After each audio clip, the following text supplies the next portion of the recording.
हम आपको अपने पिता की बात बता रहे हैं। हमारे पिता जिस दिन हम भागे उसके 3 दिन बाद हमको पकड़ा गया।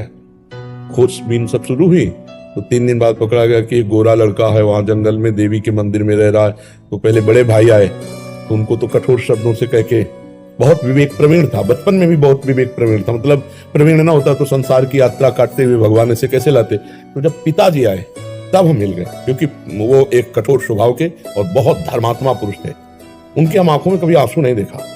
बहुत ही दृढ़, सर्दी गर्मी भूख प्यास सब बर्दाश्त करके संतों की सेवा करना, गरज से एकदम किसान आदमी ऐसे।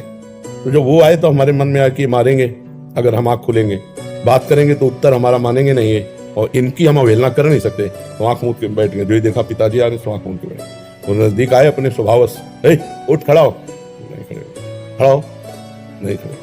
तीसरी बार का आप खड़ा हो जा तो हमें लगा डंडा पड़ेगा, चौथी बार तो खड़े हो गए। बच्चे ही थे, खड़े हो गए। तो चाचा जी वगैरह उनको बड़े भैया कहते थे, तो हम भी पिताजी नहीं कहते थे, हम भी बड़े भैया कहते थे। तो उनका बड़े भैया आपसे एक प्रार्थना करें। उनका बताओ, उनका ये जिंदगी भगवान के नाम है, आप चाहे काट डालो ना घर जाएंगे ना आपकी बात मानेंगे।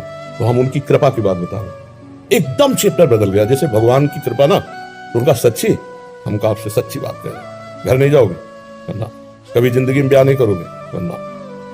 वो खड़े हो जाओ, खड़े हो जाओ, ऐसे छाती से लगाओ, कहा राम राम राम, 3 बार ऐसे छाती से राम राम राम ऐसे कहा। जाओ, अगर ऊसर में भी बैठोगे तो फूलों की वर्षा हो। जाओ, जिंदगी में कभी तुम्हारा कोई बाल बांका नहीं कर सकता। पर एक बात ध्यान रखना, अगर आप बाबा जी बनते हो तो हमारा आशीर्वाद, ऊसर में भी बैठोगे तो फूल बरसेंगे, और जिंदगी में कोई बाल बांका तुम्हारा नहीं कर सकता।